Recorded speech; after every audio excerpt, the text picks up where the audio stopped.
Welcome to the jungle, man. Welcome to the jungle. Welcome to the jungle. You guys remember that song? The song was good. I have plants. I got new guest here, as you guys can see, dripping water. I have two large cacti. I put in a clear vase so you guys can see the soil, so you guys can feel closer to nature. And then I also have over here, which you guys cannot see if you're on audio, obviously, you can only hear me talk. That's a piece of cotton on my cactus. I have a small cactus. It's covering up my deer head, which I'm going to have to adjust. And I moved the blue hat down from my chimpanzee pillow. I moved it on top of my deer antler's head. I'm going to move the deer antler over so you guys can see the deer antler better. But I had to get everything in a shot.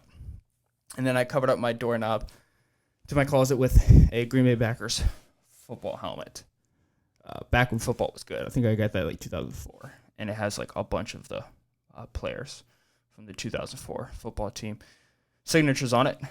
Back when football was, like I said, good. Back when football was like fun to watch. And, you know, people didn't get all political with it. And you weren't worried about who wasn't signing a contract, why they signed a contract, who's holding out, blah, blah, blah, blah, blah. Back when football was fun, it wasn't like commercialized and wasn't like Budweiser competing against Miller Lite and Miller Lite competing against Budweiser and, you know, the official. I mean, they have an official everything nowadays. It's like football is such a money maker, and it's almost like the players are just like, I mean, they like when I see a football player or any sport for that matter, when they're complaining and like I want more money, I'm like, why the fuck not? Like, why wouldn't you pay your? I mean, this is how you make money. These players are getting crushed in the head. They're getting the head smacked.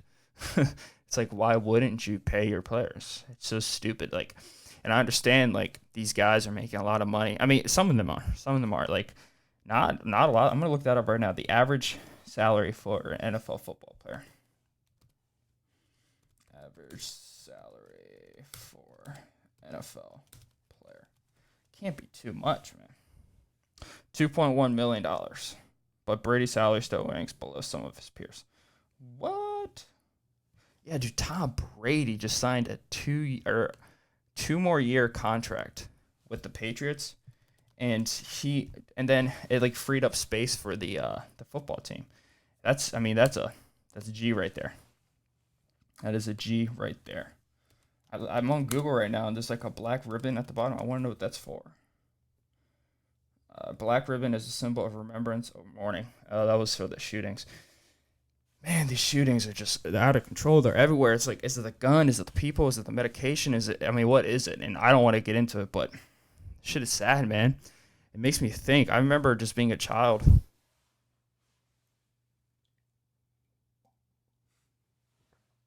Sorry about that. Nice little coffee break.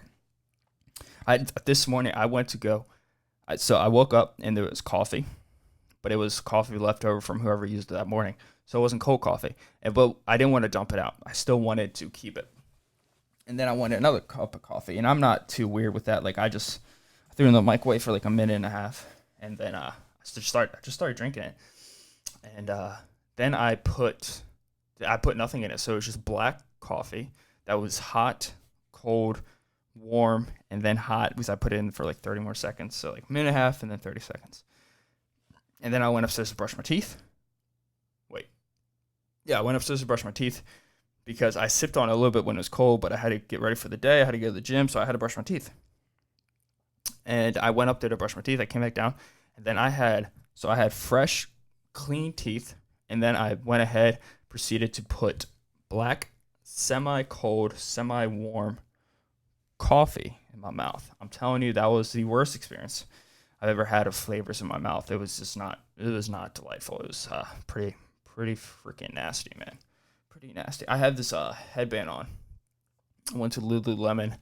First time I ever purchased any product from Lululemon, man. Lululemon is crazy. Like, when I first started my clothing company, I was the manufacturers, and I'm not putting anybody on blast right here, but when my manufacturers, like, I would ask them for samples of whatever the fabric was, and they would send me shirts and shorts or whatever it was, just so I could see the fabric. I didn't want to see the color or anything.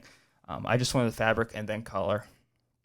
I'm not kidding you. They sent me the same fabric, and it still had the tag on from Lululemon, It's a few other companies. I got a few Nike pieces, and then a smaller company named Alpha Elite, a few Gymshark pieces. And it was just so crazy because I got these pieces of material, and I'm like, I know what I'm going to sell them for. And then I look at the Lululemon, like I got Lululemon, and I was like, I'm going to sell for the same price that Lululemon does. This is the same fucking material. And it was kind of mind-blowing. Like, Lululemon is so damn expensive, and it's all about, like, the brand it has, like, the way it blew up. It was, like, the first, like, athleisure company ever. And it kind of, like, went away from, like, here's compression, but not compression for serious sports. Serious sports, yes, but, like, not for, like, your elite athletes, but, like, your everyday gym goer, like, your, like, very good healthy person, like, at a very high health level, but not, like, starting on a football team or baseball team or gymnastics squad. It's like, it makes you feel like a professional, and they're just so expensive. Anyways, I got this headband because I put on one of my girlfriend's headbands, and I really liked it. So I went out and bought it, and I'm keeping it up right here. My hair is not too long. When it was longer, it looked better, but now I just have it up there because I like it up there. I don't know. I got my mustard shirt on too. But damn it, where was I going? Yeah, the shootings, man. I just don't know. They're crazy. Like, they're just happening all the time, and it's like they're happening all the time, and I guess the statistics, they are more common than ever, but they're just, when they do happen, you don't hear the end of it. So it feels like they are happening very often, but like, so once it happens, there's like breaking news. And the thing that makes me the most pissed off is that a lot of these times these shootings happen, everyone goes straight to like weapons, like ban weapons. You know what's crazy is, like, if you have a car, you can buy a weapon. It's like you can, and it's like okay, marijuana was illegal for so long, but everybody was still smoking weed. It's almost like what it's interesting because the guns kill people, but the people who pull the guns are people. So it's like, if you make these guns illegal, I think they're both AK-47s. They're still going to be here. Like, the guns are still, there's more guns in the world than I think there are people. I believe that's right. But it's like these psychotic, it's psychotic people, right? It's psychotic men. And I've been, there's a book written by a gentleman named Chris Ryan, and he basically makes a point. He's a psychologist. He makes a point saying that like men are not being held any, like, just not enough touch from a female. And it sounds weird, but like from a mother or whatever.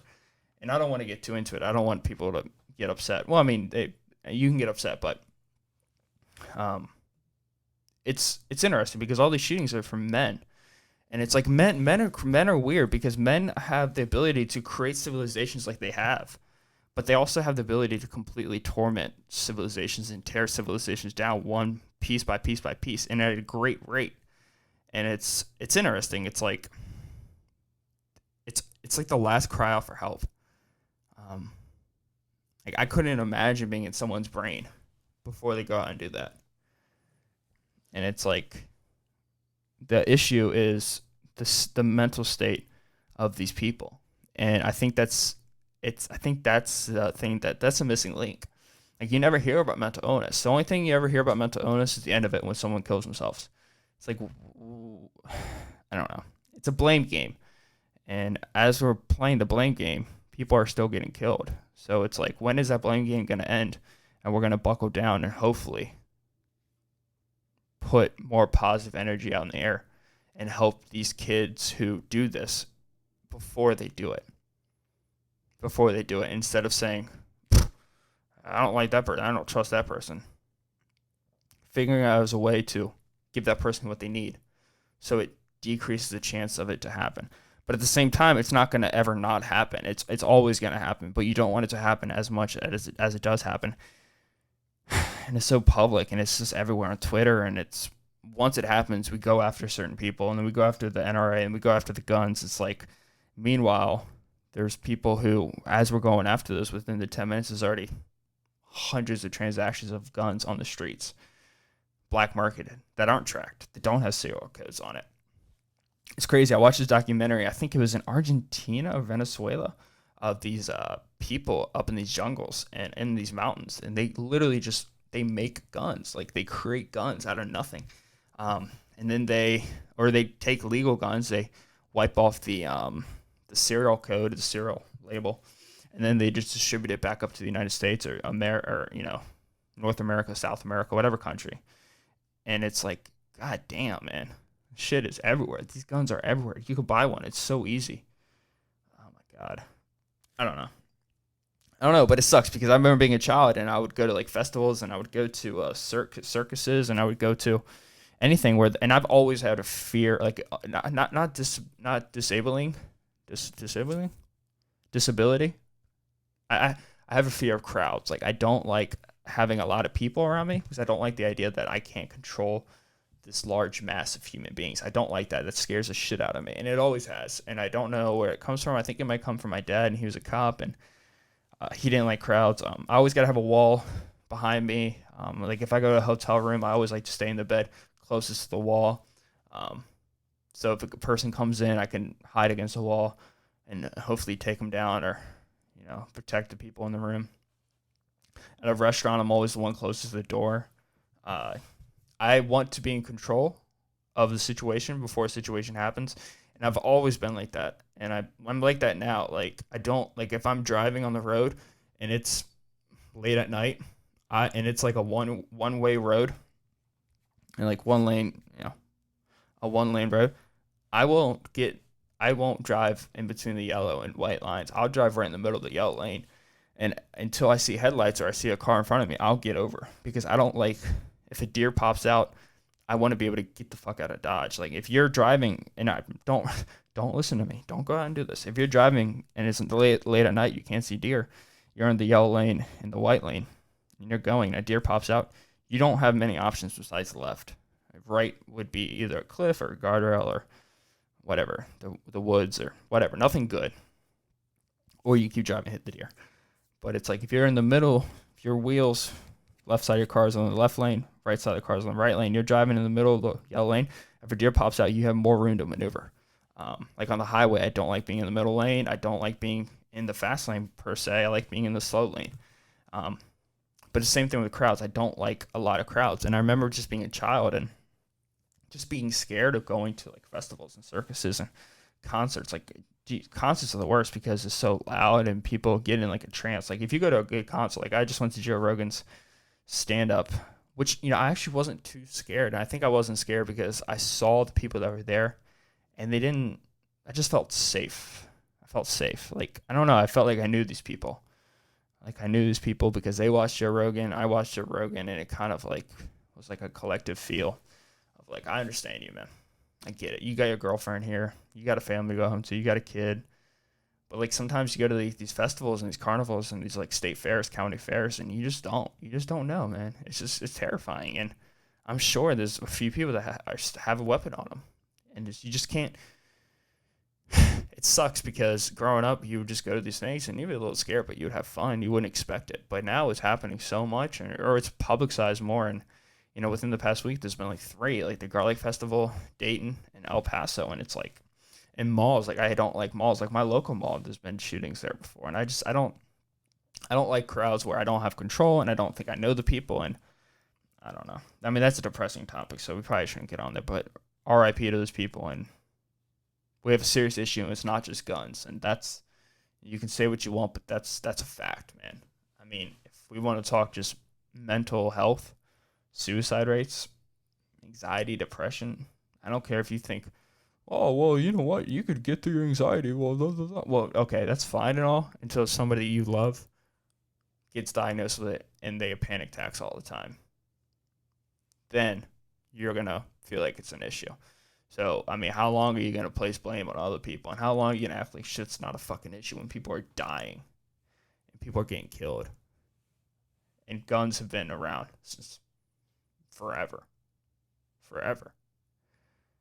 It's the brain of these people. I mean, the greatest, I don't like to use the word greatest, but like the people who've killed the most people in history, they're mentally ill. Psychopaths. Crazy people. It's always been crazy people. I don't know. I mean, you hear like, I don't know, like some kids' lives just, they just don't get a good hand. It's like you have a dad who beats you. You have a mom who might beat you too, and you have a dad and mom who sexually molest you. And it's like, the fuck, man? What do you expect from these people, from these kids, man? It's so hard, man. It's so easy for someone like me and for other people who don't have those things, don't have those struggles, to just sit there and be like, well, we should blame this, we should blame that. Well, what the fuck, man? And also, like, when you're doing that, you're making the person who is suffering, not the person who already committed the crime, but the people who are potentially going to commit the crime, feel more isolated. It's a cry for help a lot of the time. It's like, nobody sees me. I'm going to make people see me. And then you blame the gun, and it's, I don't know, man. It's corrupt. These people are broken individuals. But the NFL, man, diverse. Let's get off that topic. It's annoying. It's frustrating. That's what it is. It's frustrating more than anything. It's frustrating. What are you going to do? Yeah, but the NFL, it's like these players should be getting paid more. I mean, that's the only stream of revenue. And you see it in baseball. Like, baseball doesn't have a salary cap. So they pay the players so much money. And some people get mad, like, oh, you shouldn't be getting paid that much because, what are you doing? You don't actually have a job. You play a kid's sport. And it's like, yeah, but they're the best at it. Like, if you're the best CEO, you make billions. Like, the best CEOs in the world. Mark Zuckerberg. Say what you want about his politics or whatever Facebook is. He's the best. People complain about Facebook on a Facebook post. Get the fuck out of here with that. People get mad at Jack Dorsey on Twitter, his platform. Elon Musk. The people who don't like him probably have stock. Jeff Bezos. There's a select few. They get paid.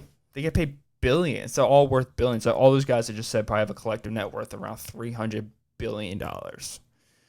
So what's wrong with the best anything getting paid the most? I don't. If you're the best football player, if you're Tom Brady, you deserve to get paid the most, right? I mean, it makes sense because, like, if you enjoy watching a team, you can't put a dollar sign on that. Like, if you could put a dollar sign on emotional happiness, the Patriots fans would be so rich.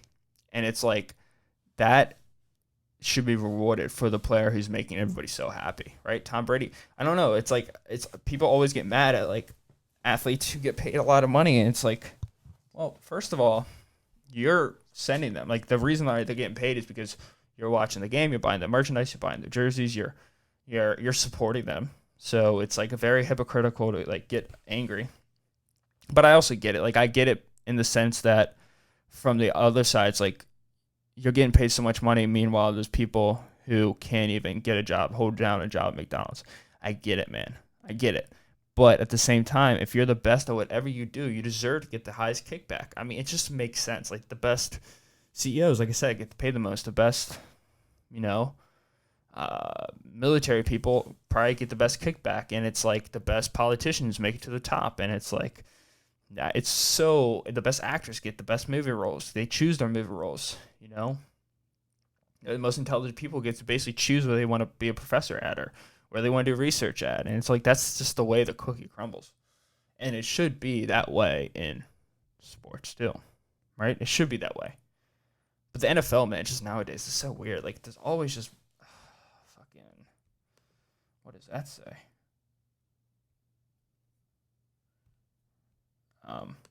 Sorry. Yeah, you should get the best. But the NFL nowadays is just weird. Like, you watch an NFL game. So they've been doing this new thing with NFL games. They've been doing it so they have commercial breaks. And you remember they used to just have commercial breaks. You just have a commercial break, and then you knew you could go up, refill your Diet Coke, or get more chips, or whatever, get another slice of pizza. Or if you're like me, fill up your ranch cup so you can dip your pizza in the ranch, because that's the cool way to go. I'll take another sip of my coffee. Man, I got a coffee stain on my thing. One more sip.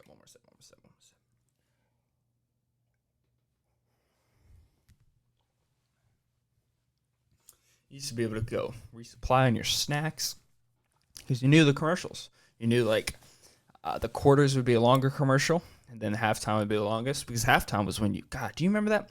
Do you remember when halftime football was on? You would basically go out in your backyard, get your dad, get your uncle, get your grandpa, who probably couldn't walk, get your mom, get whatever, your dad who has a bad knee, who's the all-time quarterback, get your cousin who was just too short to be out there, but ends up growing to be a fucking one solid muscle. Get your younger sister who'd roll her sleeves up, go out in the backyard, and in between that halftime, between the first half and the second half, you would keep the TV on, you could look through a window, you just see these fucking people just sitting there talking about the football game while you're out back with your dad, who's the all-time quarterback, because he can't walk.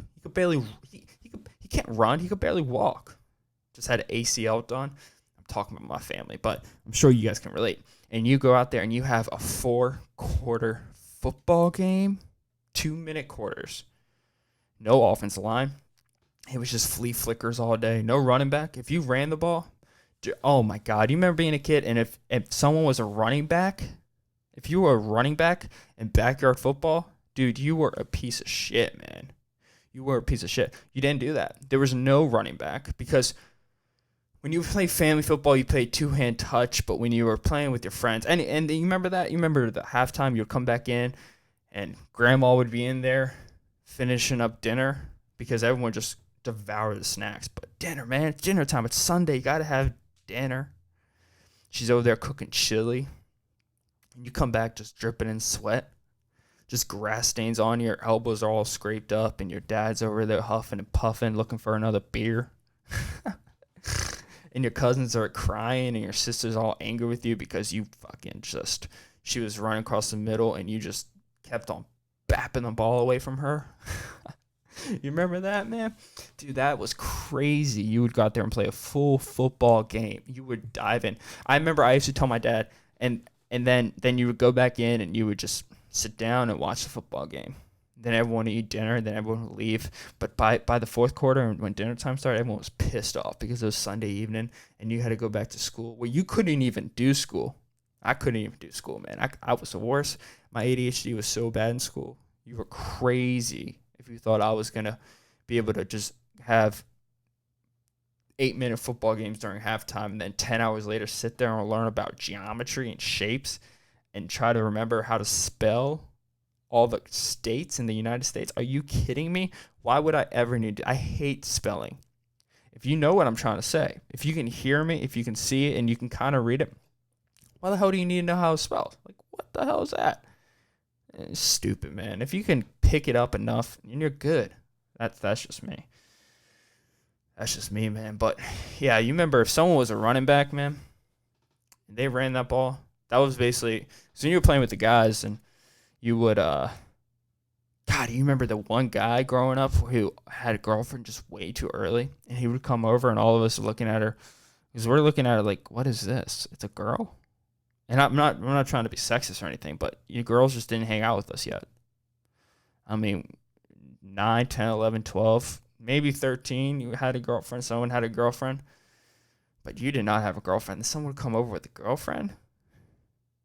Man, that shit was weird. And I mean, I don't know. I'm not going to get into sexuality, but it was just weird. They would just like sit them right there on the doorstep or on the curb, that nasty curb of raccoon shit, and dirty water just comes down. They would just sit there and play with the beads inside on their hair and fucking take out the little flip phone and, God, dude, text their mom, hey, can you come get me? Man, and they would run the ball, and you would just slam them because you were pissed. You don't fucking run, and you hit the people. I mean, when you play with your friends, you just hit the kids. I can't remember the last time I drove by a neighborhood and I saw a backyard football game with a bunch of friends out there, and that shit does not exist anymore.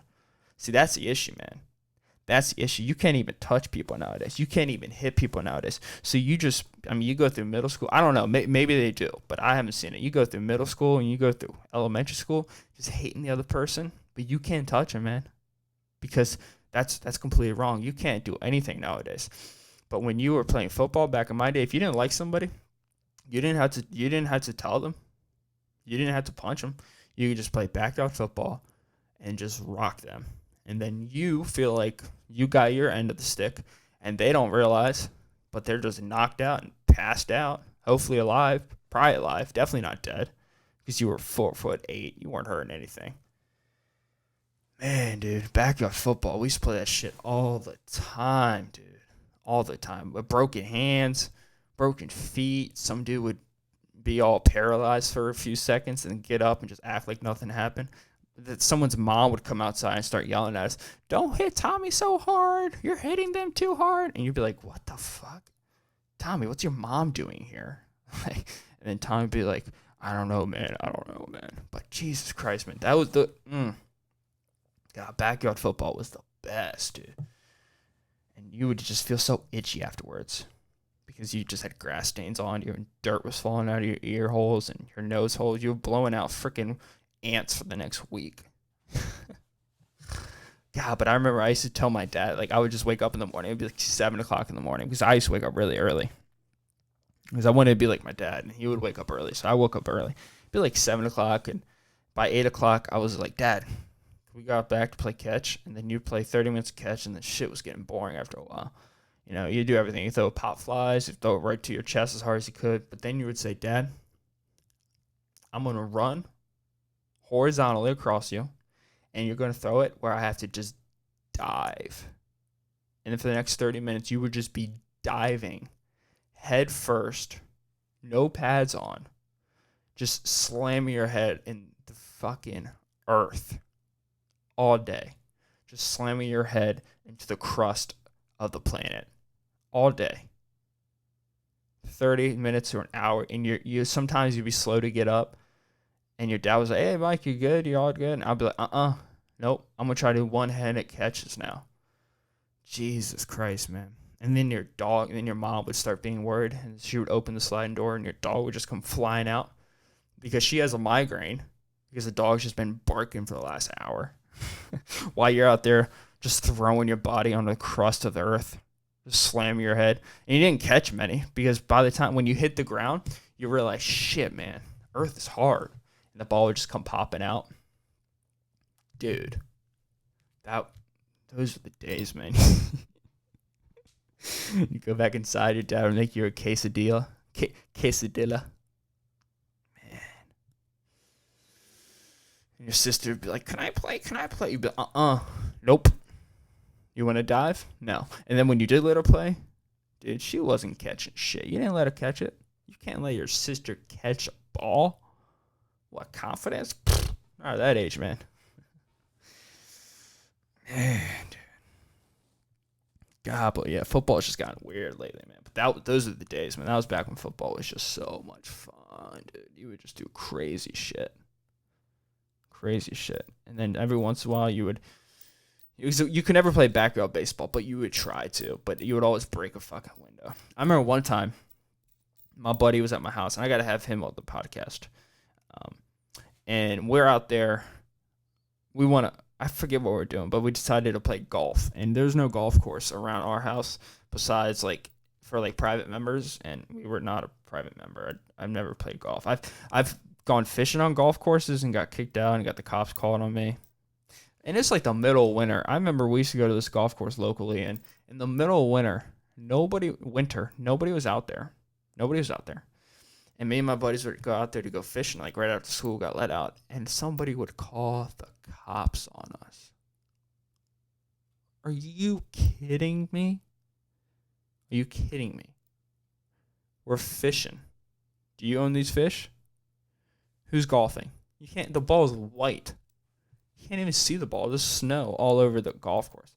They would call the cops on us, man. And that was the worst because the fish in the ponds at a golf course are huge, and they're big because of the fertilizer they use. Like, these fish have like 4 eyeballs and like 16 fins and 3 times the size of a regular largemouth bass, and they never eat, so they're starving. I mean, they eat all the time because of all the steroids and everything, and they're just lazy fish, so you just throw a little, crank hook in there or whatever. You could put my finger in there and a freaking largemouth bass at a golf course would eat it. And they would call the cops on us, and you would just look at the cops and be like, "Man, what are you doing? Don't kick us off." They would have to kick us off, man. God, dude, those are the days, man. Man. I I was a good student for most of the time, but sometimes, like, I remember in elementary school, because, okay, so I went to a private school up until, I think, fourth grade, third, fourth, or fifth grade. I don't know which one. But this, where it was, like, they had bathrooms, obviously, but, like, one bathroom to a hallway, and there was, like, 12 classrooms, 2 stalls, 2 urinals, and I went to a Catholic school, so no one was writing anything bad on the walls besides stuff like, I don't know, like Adam and Eve, it wasn't a snake, it was a frog, or like an upside down cross, which I didn't think it was bad, and it turned out to be Satan. Like, that's like a symbol for Satan. But there was nothing, there was just bathrooms, but they were in the hallway. And then I moved to where I live now. And, dude, my whole world was flipped upside down. First off, there was color where I lived. And then I moved here, and there was just one color, just white. Everybody was white. And that was so weird to me. And I would sit in class, and everybody was white. And the walls were white. The desks were white. Everybody had money. And it was just so confusing because my parents are cops. So, like, they got money because they're very smart with their money, investing. And also the house we bought off of a family member. So it was kind of like, what the fuck? We had like a beat up minivan out front. People driving by with Mercedes. I mean, I'm not saying we're poor, but I'm just saying we're outclassed. And we had a minivan and my dad's 1994 truck, for Dodge pickup truck, which he thought was the nicest car. And these people driving by with 2007, 2008 brand new Hemi trucks and Hummers. You remember when Hummers came out? Dude, everybody had a Hummer until you realize, shit, man, they take all the gas and they die extremely quickly.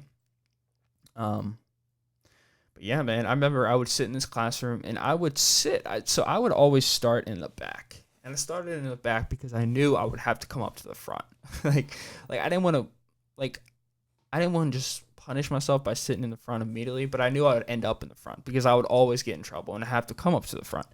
So I would sit in the back, and I was a good kid. I meant good. I didn't do anything wrong. I was fat, and I was a class clown. Because being fat, if you can make fun of yourself, and before anybody else makes fun of you, dude, that's an advantage. It's an advantage, fat team. And but they had bathrooms inside the classrooms, dude. Inside the classrooms, there were bathrooms. I'm telling you, man, that shit was the wildest thing in the world. You would be doing a test, and I would just be cheating the whole time, man. I would be looking at the person next to me. I have my eyes right here. I think they call them like BCRs, like brief constructed responses. And English I would cheat. Math, those people cheating off of me. So you would exchange. You would be like, hey, I cheat off of you during English, you cheat off of me during math, and it's fine. And then like someone would get caught in trouble, but I never understood that, because if they're okay with me cheating, I'm okay with me cheating. We should be good, right? I don't get it. Like, teamwork makes the dream work, right?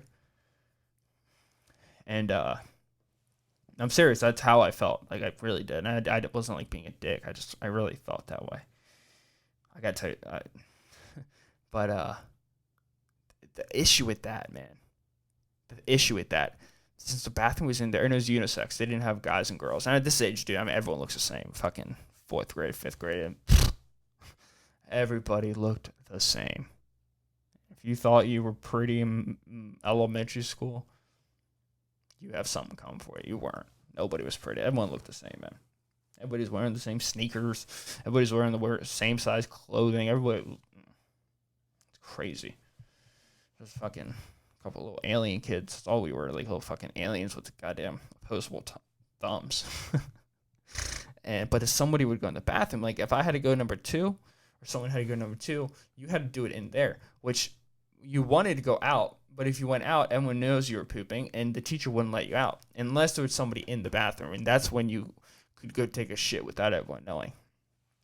But other than that, the bathroom door was closed, and you would have to get a little pass. And dude, oh my God, they had this key and had like a long green thing connected to it, because that was my school's colors in elementary school. And so it was just covered in shit and pee and perfume or deodorant. For me, hand soap, because I would not wash my armpits all the time. So I used to go in the bathroom, take hand soap, and I would just scrub my armpits with it because soap and soap and soap, to me, it was all the same.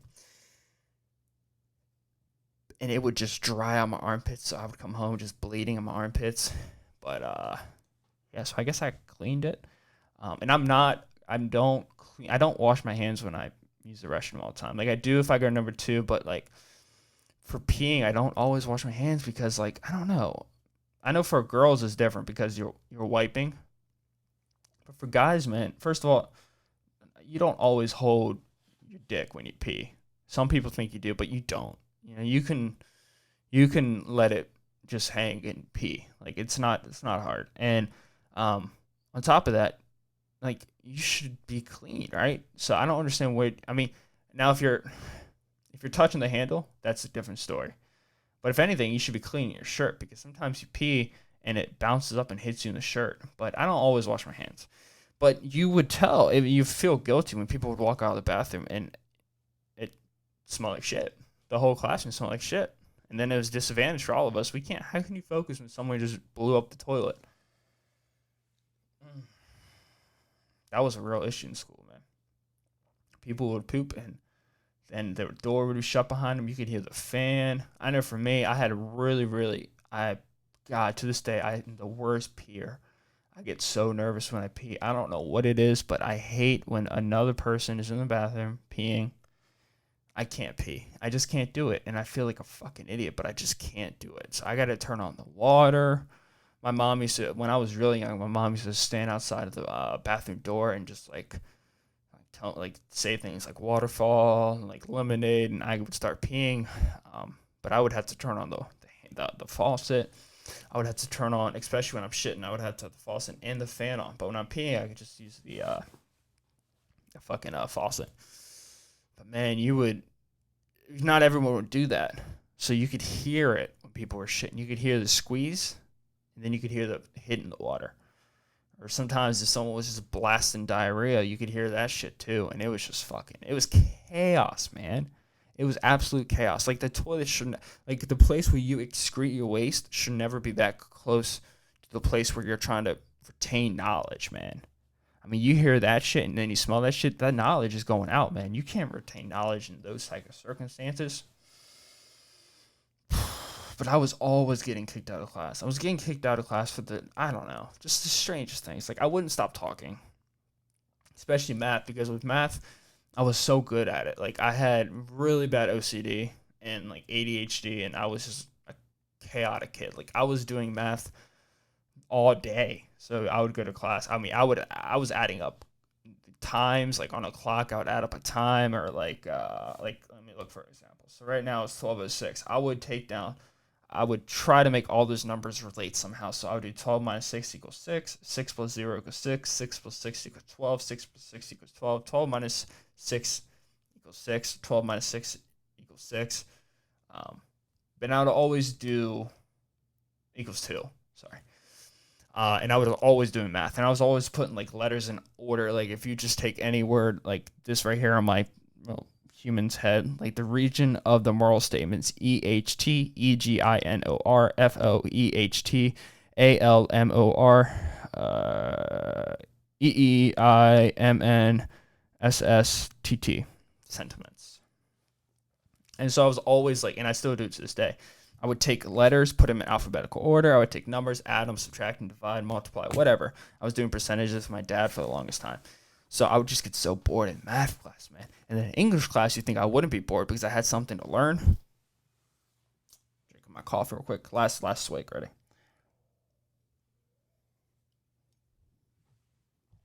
You would think I had something to learn. But I wouldn't, because I just didn't find value in it. Like, I didn't want to learn English because I didn't know how to. And I didn't think I needed it. Like, I knew English. I could talk. And so I would get bored. And that's still my issue to this day. When I get bored, it's just not good. Not good. So I was always getting kicked out of class. Like, I was getting phone calls home all the time. I was getting notes sent home. I was chaotic kid. And I had like a weird thing with like hand sanitizer. I went through a stage with my OCD when I was a germaphobe, and there was a kid in my class named Tony. Tony, I don't know what he does these days, but Tony, he had, he was a germaphobe, and I think that's a branch of OCD, obsessive compulsion disorder. So I always would clean my hands, and it was a brief stage. I would say it lasted just a few months. So I was always getting hand sanitizer. I'll get up in class, fucking 6-7 times a class, and it was like an hour-long class. And then you would have lunch break and then recess, and then you would come back. I mean, they had one class in elementary school and one teacher, and you would just sit there all day. Like, that is the worst environment for a kid, ADHD or not. You should not. No kid should be sitting in class for that long. We did. I did. I did not. I should have, but I didn't. And yes, I would get up all the time and get hand sanitizer. And each time I got up to get hand sanitizer, I would just, it's fucking kind of embarrassing. I would sniff it, man, and then I would like taste it a little bit. I'd put my tongue on it. And I don't know. Don't judge me. You've done some weird shit too. If you're made it this far in this podcast and you're listening to me talk right now, man, you've done some weird shit in your life. So don't get crazy with me, man. I know you've done some weird shit before. But yeah, I would taste the hand sanitizer, and it didn't taste good, but I don't know. It was just like exciting, and like class is boring. So I would try the hand sanitizer, not like swallow it. I would just put my tongue on it a little bit, but I would sniff it. And I would sniff the hell out of it. I was probably getting high in math class. And I had this teacher. I don't know if I should say her name. I'll say her name, Miss Buckley. And if you're still there, shout out to you. I can't get in trouble with that, can I? I don't think so. Nah, you can't get in trouble with that. So she's not a public figure. Nah, there's no way she's still a teacher there. Well, actually, me saying that might actually get me in trouble. Anyways, her class was the one I would, because she hated, like, I was taking math and I was passing all the tests. I was getting A's, 100%, 102%, but then she would take off 20 or 30 points because I didn't show my work. And I would tell her, hey, I don't cheat in math. I cheat in other classes. I cheat in English, and I teach. I cheat in those classes, but I don't cheat in English. I mean math. I only cheat in English. But she just didn't like that I didn't show work. And it's not like I was anything special. You just didn't need to show work. And plus, I've been doing math for so long. It's like a fish swimming. Like, that's just what they do. I just did math for so long, and I still do. Like, if you're doing it 24 hours a day, or 16 hours a day, because you got to sleep sometimes. So it's like, that's just the way it works. But she was always writing notes on, because I would get up in class and I would lick hand sanitizer. That's completely reasonable. I get it. That's a health thing. You shouldn't be doing that. But I'd get up all the time in class because I hated sitting down for that long, and I couldn't sit down for that long, and I would want to go like walk up and down the hallways to do nothing bad, just to stretch my legs. And so I would do that, eat hand sanitizer. I was always falling out of my chair because I would scoot back, I would move back on my chair, and I'd fall out.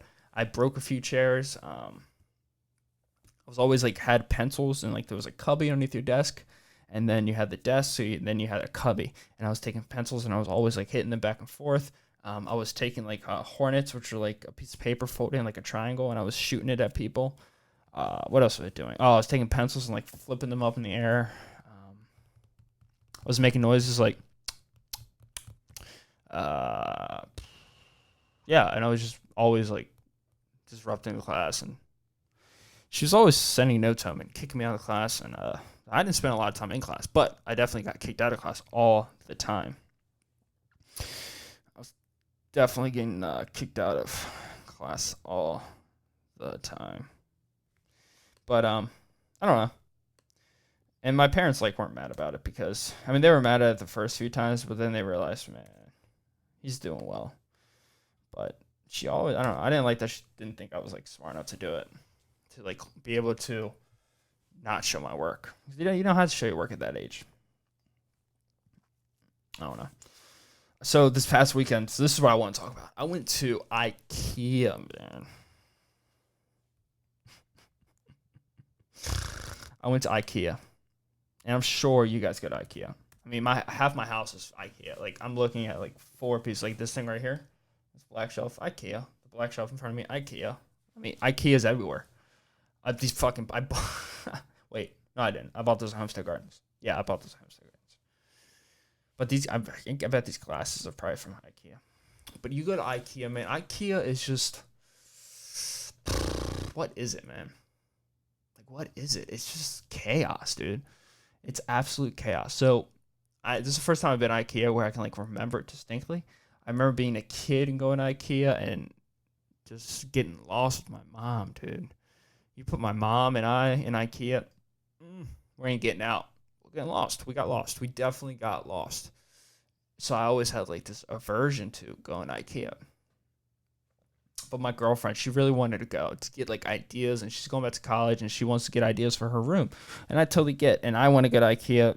Well, I didn't, but then I wanted to.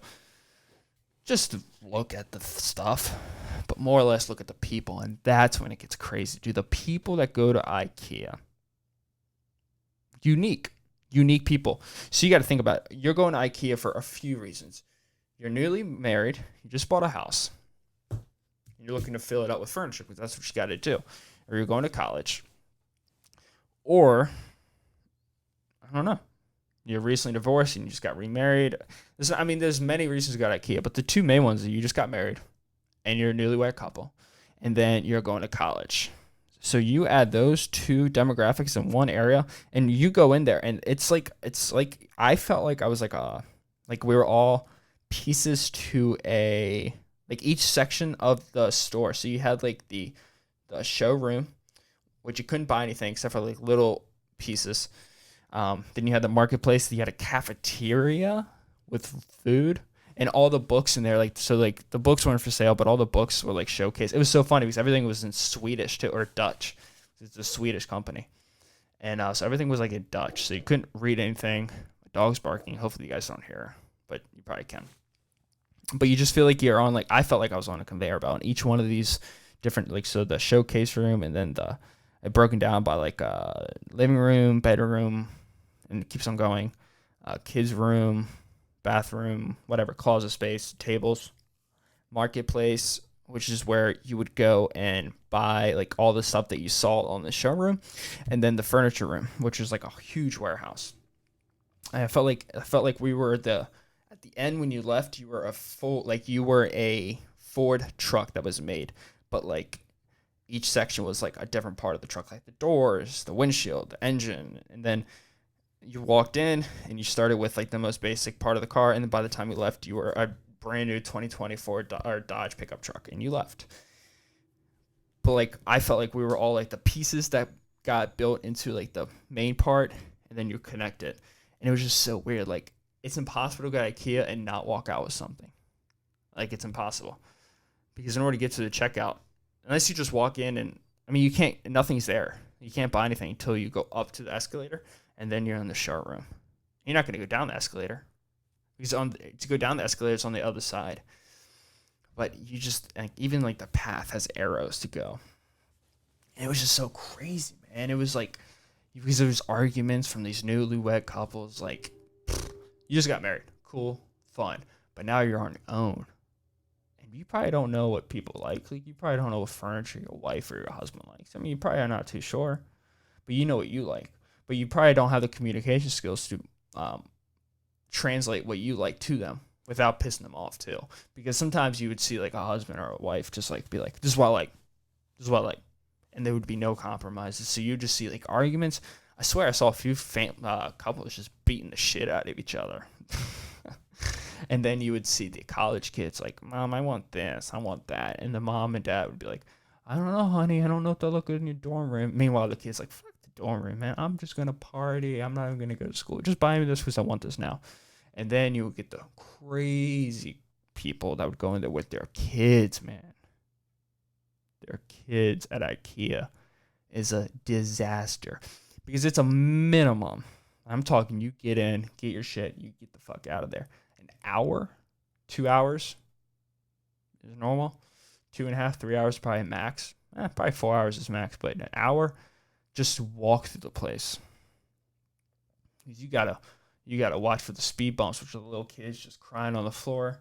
You gotta watch out for the the young couple is just beating the shit out of each other because they can't decide on what pillowcase they want or how they want the lights in the room or what if they want this table or that table. So they're just fucking, it's just UFC cage fighting. You got to dodge them. You got to take your girl and you got to fucking spin her out of the way. You got to put her up so you can go around. And then you got the little kids just like slamming on the floor. Going, Mom, I want to go. I want to go. And then mom and dad are like, we just got here. We just got here, Susan. Come on, Daniel. Get up. Get up. Oh, man. And then you get to the kids section. And I turn right to my girlfriend. I look at her. I'm like, dude, if you are an IKEA employee and you're working in the kids section, kids' beds, kids' rugs, kids' everything, kids just throwing themselves on the beds. People are like sleeping on the beds. Like, what the fuck, man? What are you doing? Get off the bed. And then you would watch someone get off the bed, and then you see another person take their place. I'm like, dude, that is nasty, man. What are you doing? Get your kid off the bed. Get off the bed. Why are you sleeping on the bed? Don't sleep on the bed. I mean, come on, man. And every bed's comfortable. And, there's people saying, my bed's hard. I'm like, your bed is not hard. They don't make hard beds. They make soft beds. Oh, my God. But it was chaos. And then you would see those families with, like, their kids with them. And your first thought is, what are they doing here? What are these kids doing here? And some of them were well behaved. And I don't know, man. The parents might have given them some fucking prescription drugs. I don't know. Put a little something in their food. Maybe give them a little bit of Jack Daniels and the apple juice. I don't know, man. But some of the kids were absolute chaos. I saw a few kids freaking leashed up. You know those leashes that they put on kids nowadays? And they just put you on like a freaking vest. And these kids are looking around. Man, leashed up. Like these parents are pulling on these kids like, bad dog. Bad kid. No, Daniel, don't touch that. Susan, get away from that. Susan and Daniel are just pulling shit because they're angry. And then you get to the marketplace, which is downstairs. So then you think you're almost done, but you're not, man. This is when the purchasing happens, man. Then you get to the furniture section. Then as you're leaving, there's some people you're looking around who are just so excited to leave. And there's some people who want to go back through IKEA. You see people going back through it? What are those people doing with their life? That's crazy. Going back through IKEA, dude. That place is a war zone. 300,000 to 680,000 depends on which one you go to. Square footage of just chaos and Dutch goods, and just crazy people. You give to the register, and they're still asking for sales. I'm like, dude, you're paying $4 for a couch. What, you want that discounted too? I mean, people are trying to, like, barter with their kids, like, trying to give up their kid for a king-size bed because it's super cushion. I'm like, put your kid away. Take Daniel. He'll be a good kid. Just take him. Teach him the ropes. God. And my girlfriend, we walked out of it with 100 candles, but, like, the little teacups for $4. Like, the little tiny ones. And then a vase. We walked out of it with those two things. We had people buying entire houses, and we walked out of it with candles and a vase. And dude, she came out with a dent on her head because somebody left hook her when they were trying to punch their fucking husband in the head. I come out with a freaking bite mark on my leg because some kid jumps up out of bed and just grabs me by the freaking with his jaws. I'm swatting the kid off. I'm like, get off, Josh. Get off, Josh. He's like, argh. God, dude, that was my weekend, man. Just fucking fighting at IKEA. That place is crazy. And I've heard, like, I don't know much about IKEA, but I do know that it is a crazy place. But it was so funny that everything there was built by, like, the Dutch, man. That's just crazy, man. It was nuts, man. I had fun, though. It was fun. It was a good time. Came back, had dinner, had a glass of wine, had some pizza. Watched 2 horrible movies. I did see a really good movie though. I watched.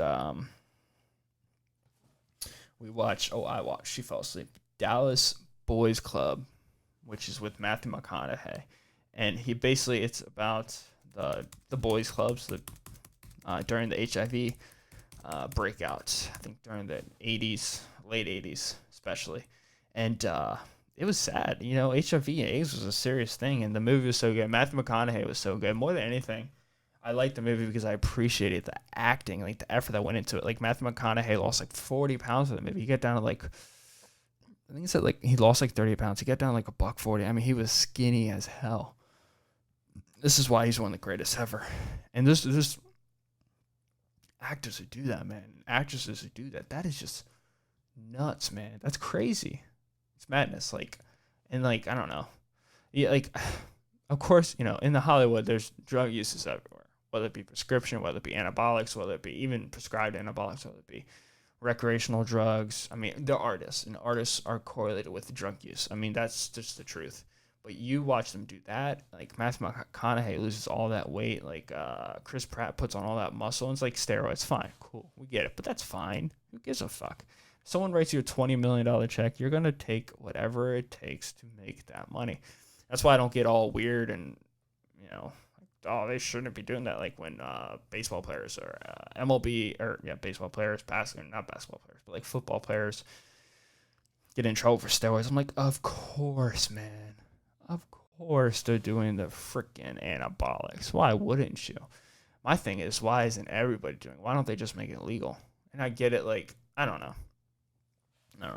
But like some sports, like fighting sports are weird because like boxing and MMA, especially boxing, dude, if you're juiced up, that punch might kill somebody if you've been taking steroids because you're just enough. You're just stronger than them just by enough. And it's like either A, it should be completely illegal, which it is, and the testing should never mess up because you can't mess up because then you're messing with someone's life. But it's always going to mess up. Or B, you just make it legal for everybody, and then you pick and choose what steroids you can't take.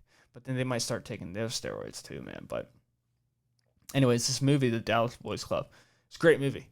It was about basically the prescription world and the FDA and how they basically sleep with the prescription companies. And it was just sad to see, like, because they were like prescribing this drug AZT, which just at too high of a dose and just killing these HIV patients back and forth. Basically, their case was it can kill the HIV virus, but the toxicity was so high. But then there's the gentleman, I forget who it was, maybe Rich, but Matthew McConaughey, his character, got like these certain vitamins. I think they were like just vitamins, but just like really well dosed and very high quality. But they might have been actual drugs, but I'm not too sure. I don't remember that exactly. But I remember basically just running out of a hotel room. And throughout the movie, I was like, why don't you just get arrested? But he was basically, instead of trying to get rid of the disease, HIV, AIDS, he was just trying to help these gentlemen who were, most of them were gentlemen and most of them were homosexual men because HIV is transferred through sexual intercourse, sexual behaviors between two gentlemen, that or it's like transferred through needles, like infecting needles, so I guess through like drug use and whatnot. But he was just trying to, instead of get rid of it, just let these guys just continue with the life, but supply them with a drug or a medication that will allow them to just live a better life, because these people were just shriveling up and dying. So they still had it in their system, but they were managing with it. It was just a great movie. It was a very intense movie. It took place in Texas, and I mean, so everyone assumed that the main character was homosexual, and they would call him like gay faggot and shit like that. And these people were they hated gay people. And this was late 80s in Texas, and I mean, he was a bull rider. He was didn't really have a lot of money. He was an alcoholic, drug addict, and so when his friends found out that he was had HIV/AIDS, they basically kicked him out of the group. They took over his house. They stole all his shit. They beat the hell out of him. He was outcasted from his world. And it was interesting because he just, so like the other main character in the movie was there was a transgender man dressing like a female and acting like a female, and was into males. So it was if they had the surgery, they would have been a full-on transgender. But he was, or she was, it was a he, but she was identifying as a she. And so it was everything that this main character would have hated before. He got into this drug industry, this world of basically just helping people with HIV/AIDS continue their life. I mean, it was a great movie, and it was a movie that made you feel angry because there was things that were legal in a lot of other countries that was helping these people, but like they didn't want to do it. The FDA was like, we're going to use this drug. And it was like, why? Because this drug is from this company and makes us the most money. It was just fucking nasty to see. It was sad, but it was a great movie. It was one of my favorite movies ever, and Matthew McConaughey is an absolute genius. I think my girlfriend fell asleep during it many times, but it was a great movie. It was a long movie. But that was my weekend, man. It was a good week. It's a good weekend. Back on the podcast. We're getting ready to go back to school here soon. Excited for that. I'm going to keep these podcasts up going throughout, hopefully years. We're on this is episode 8, I think. You guys are watching episode 8. And I feel like I'm just getting better at them, and I feel like people are enjoying them more. And I don't know. We're going to keep the ball rolling, and I don't know how you guys like the time. I try to keep between 45 to an hour 20. Nothing more, nothing less. Once I have guests on, I'm not going to have a time limit on. I think my camera's a 2-hour max, so I'm not too sure. At least it's hooked up to a charger, but I think the memory card is only 128 gigs, which I'm not too sure. How much video time for 128?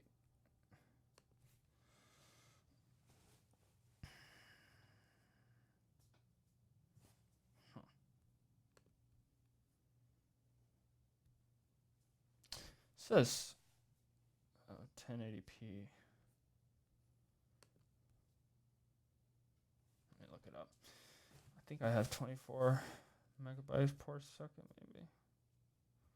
120 Mbps. I don't know what that stands for. Dude, I'm so bad with this shit, bro. Let me look it up. Mbps. Oh, wait, let me just look at my camera real quick, and then I'll let you guys go. I'm just...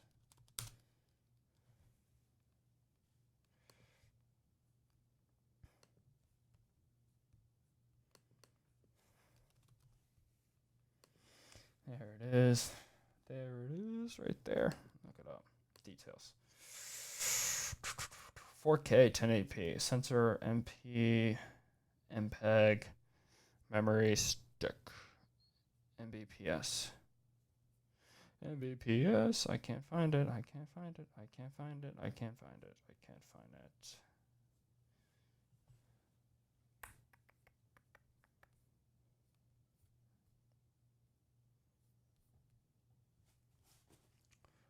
There's a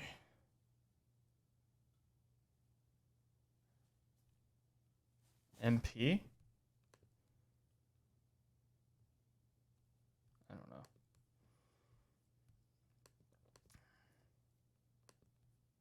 But yeah, I like this. I like the time that we're doing right now with it.